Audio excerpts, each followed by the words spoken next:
자, 글씨를 이런 식으로 미리 보기처럼 만들어 달라는 게 문제예요. 자, 여기다가 제가 이렇게 해볼게요. 폰트 사이즈를 일단 요게 이제 뭔지는 모르지만 이거 지우고 자, 폰트 사이즈를 제가 한 140 픽셀을 해볼게요. 그럼 140 픽셀 하게 되면 얘가 어떻게 되겠어요? 당연히 이제 뭐 내부가 없잖아요. div를 해볼게요. 자, 이것도 지우고 다 지울게요. 자, 그러면 안녕 해가지고 글씨가 커졌죠. 그러니까 140 픽셀이라는 건 뭐냐면 요 텍스트 글자 하나하나가 140 픽셀이라는 거예요. 그리고 여러분들이 이런 것도 테스트를 해보셨어야 돼요. 그러니까 일단 기본적으로 제가 여기다가 이렇게 해볼게요. div 하나를 더 해볼게요. 그 다음에 여기다가 3rem이라고 쓸 거예요. 그러면 자, 여러분들 3rem이 무슨 말이죠? 제가 3rem이 뭐라 했어요? 그러니까 이렇게 하면 컴퓨터는 위에 폰트 사이즈를 인식을 하는 게 아니라 요 밑에 있는 폰트 사이즈를 인식하게끔 되어 있어요. 다시 3rem은 기본 픽셀이 16픽셀인데 거기에 이제 3배 한다는 건데 여러분들 그러니까 프로그래밍은 컴퓨터는 위에서 아래로 순차적으로 얘네를 읽단 말이에요. 읽어요. 여러분들도 글씨 읽을 때 어떻게 읽어요?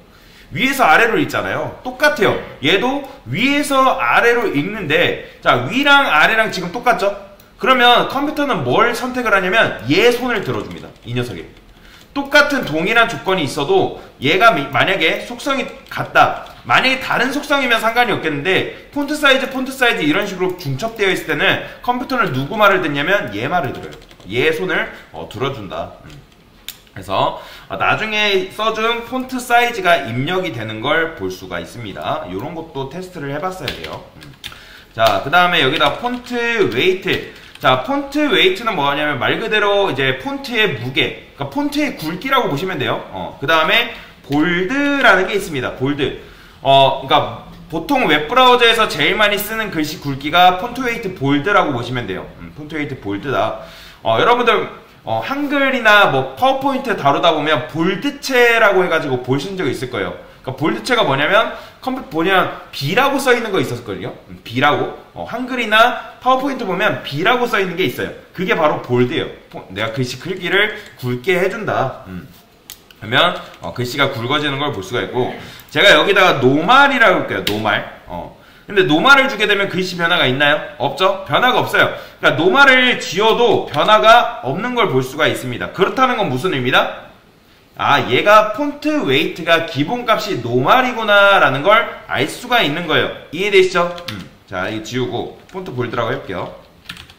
그 다음에 레터 스페이싱이라는 게 있어요. 레터 스페이싱. 이 레터 스페이싱도 굉장히 많이 쓰이는 것 중에 하나예요. 이게 뭐냐면 일단 얘를 100픽셀 줘볼게요.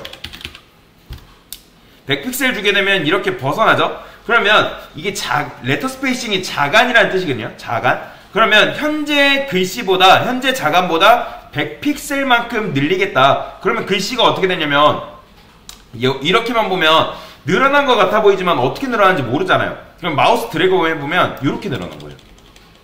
보이시나요? 얘가 100픽셀만큼 이만큼 밀어낸 거라고 보시면 돼요. 얘도 그래요. 얘도 동일하게.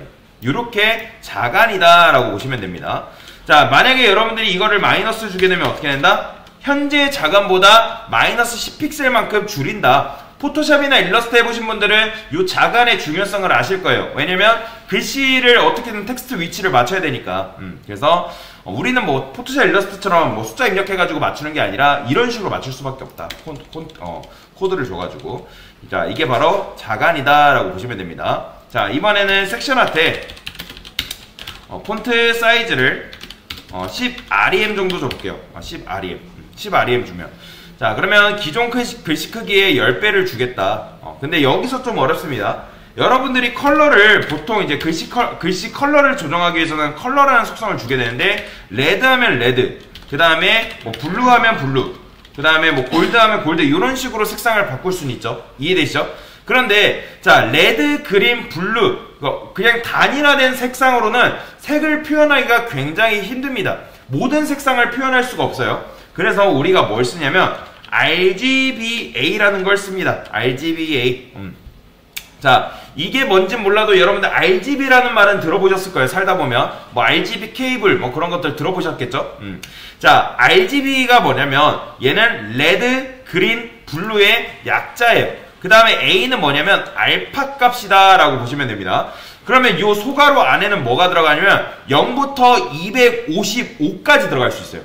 뭐부터 몇 가지?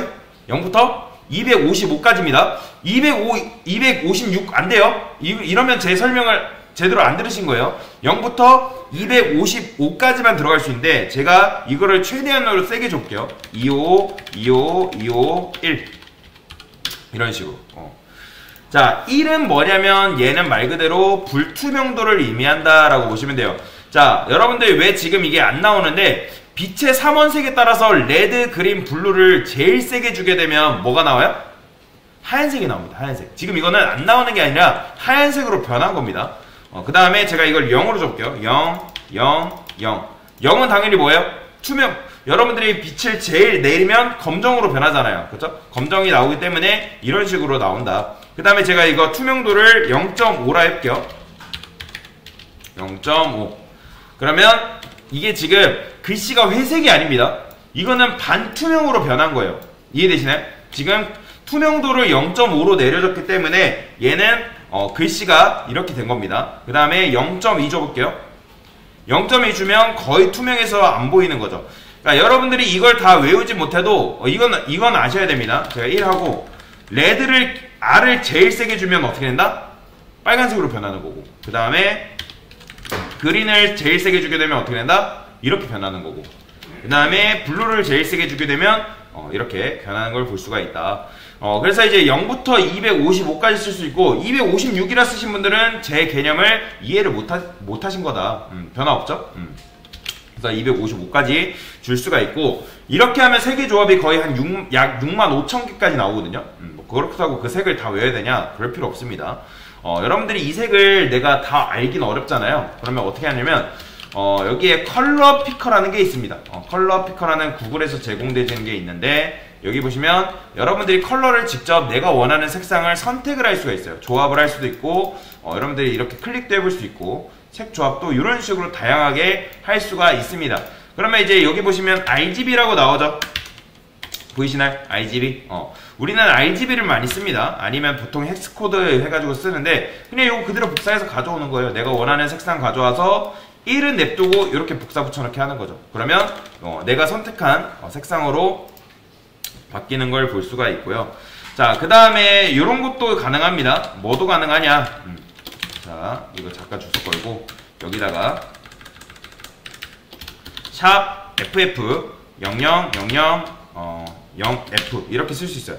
그러니까 이거 뭐냐면 샵을 붙여주게 되면 16진수란 말이에요. 16진수. 이게 16진수인데 이렇게 쓰게 되면 기본적으로 요 앞에 FF는 뭐냐면, 일단 여기 앞에 FF는 R이라 보시면 되고, 두 번째는 G라고 보시면 되고, 뒤에는 B라고 보시면 되고, 얘는 A라고 보시면 됩니다. A.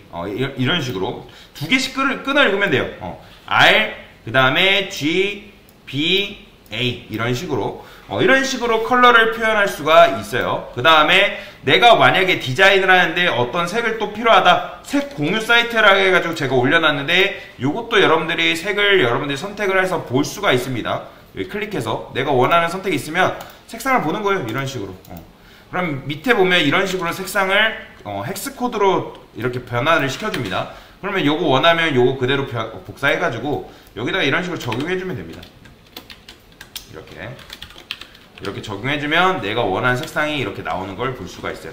그래서 이런 식으로 색을 조합을 해가지고 쓸 수 있다라고 보시면 되겠습니다. 네, 그래서 이런 식으로 해봤습니다. 이상입니다.